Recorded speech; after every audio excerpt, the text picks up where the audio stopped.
How did India's most aggressive D2C startup go from a valuation of 10,000 crore rupees to now struggling for survival?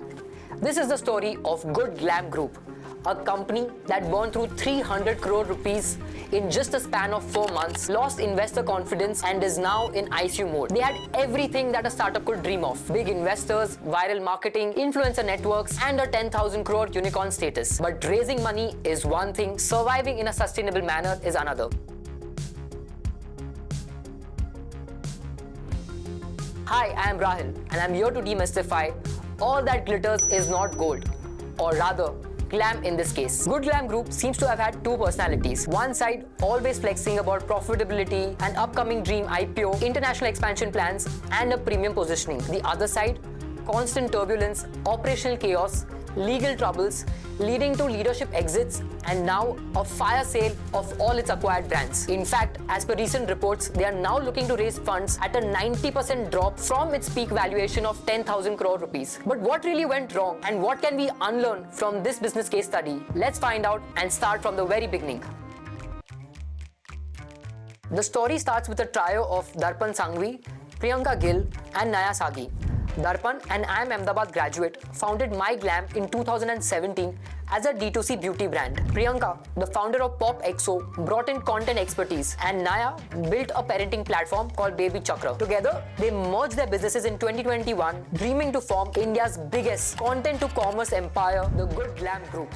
It was supposed to be India's answer to Thrasio, a house of brands that scale through acquisitions. The strategy was simple. You buy small but promising D2C brands, typically doing somewhere between 12 to 14 crores on a monthly basis, integrate them using a common operational system and grow them using shared resources, marketing and supply chain efficiencies. The idea was very simple for Good Glamm Group. You acquire brands, leverage your digital content and expertise and drive sales for beauty and personal care brands. With investors like Amazon, Axel and Warburg Pincus, they had raised close to $400 million and by November 2021, they had achieved a valuation of 10,000 crore rupees. But rapid expansion without a strategy can be dangerous. वो कहते हैं ना, नकल करने के लिए भी अक्ल चाहिए. 2020 and 2021 were unique years for startup funding. While EdTech was on the verge of struggling, D2C brands were booming. Investors poured in money into these businesses, believing that D2C is the future of e-commerce. The beauty and personal care category on the world stage. I think the time has come. The moment has come for DTC, beauty, personal care giant that's bigger than a Decathlon to come out of India. And I think this is the first step towards that. Riding this wave, Good Glamm raised record amounts and went on an acquisition spree left, right and center. Between 2021 and 2023, these were some of the brands acquired by Good Glamm Group. If you notice, they just didn't acquire beauty brands, but they took an unusual step. They also acquired media companies to strengthen their distribution. But there was one big problem that they didn't foresee. This wasn't a scalable strategy. If you're enjoying the video so far and you believe you could have avoided this tragedy using good management strategy, then you can kickstart your career as a management consultant on our platform unocue.com. This platform allows you to experience real-world problems and solve them using virtual programs and case studies. Link in description.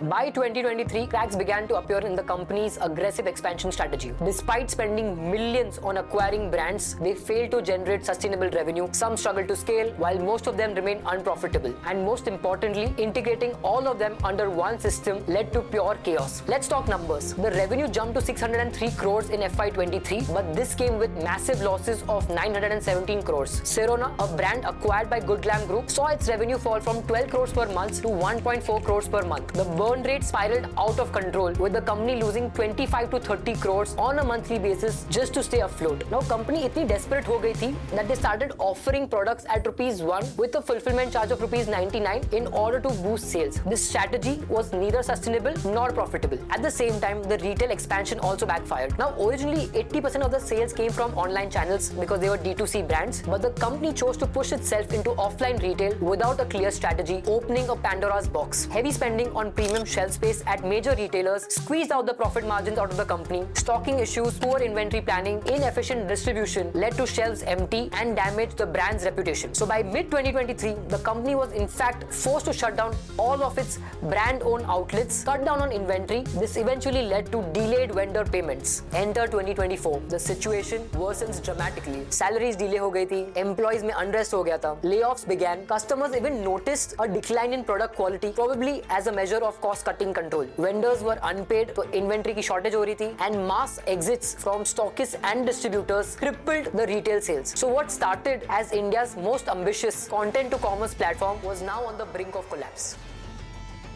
Between November 2024 and February 2025, three major investors stepped down from the board. Investors usually resign from the board in order to avoid legal liabilities. There were also reports of internal mismanagement and the fact that the CEO, Darpan Sangvi, resided in Singapore and was disconnected from its daily operations. An amount of 250 crores was spent on US expansion of wine beauty, which failed eventually, but this failure came at the cost of suffering of Indian brands as the funds were diverted.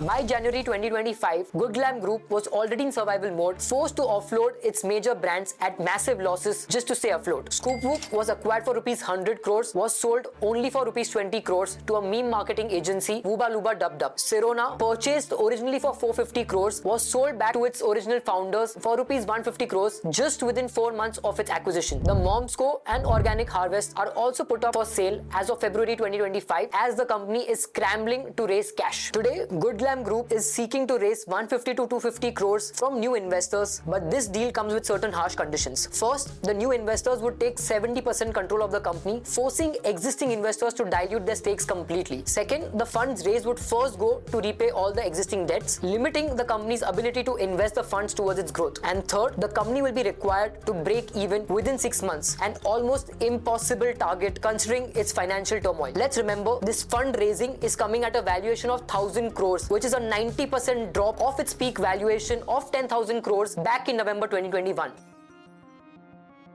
So what can we unlearn from this? First, the house of brands model doesn't always work. Even though Thrasio built a $1 billion empire in US, the same recipe might not work in India. Yes, companies like Mensa Brands and Goat Labs have been able to steadily grow using a more disciplined approach. As they say, building sustainable businesses is tougher than just acquiring them. Second, uncontrollable spends kills startups. Rupees 400 million were raised and spent, but not a whiff of profitability. If your burn rate is higher than your revenue and there is no foresight of profitability, the math will never work. Third, a misaligned strategy. Good Glamm's audience was largely women as their core products were D2C beauty brands, but they still acquired Scoop Whoop for a whopping 100 crores, a platform that is largely male dominated. A clear mismatch. Fourth, they ignored the core fundamentals. They focused on hype, they focused on acquisitions, but they didn't focus on sustainable growth. Good Glamm could have followed Nykaa's strategy, gradual scaling with a focus on profitability. Instead, they tried to buy their way to dominance. Good Glamm is still trying to raise 250 crores to stay afloat. Their IPO plans for June 2025 are far from reality. A new investor or complete restructuring might be their only way out. Imagine building a beauty empire from scratch, turning it into a unicorn valued at 10,000 crore rupees, and then watching it all crumble under financial strain just within a few years. This was the wild story of Good Glamm Group, an Indian startup that promised to revolutionize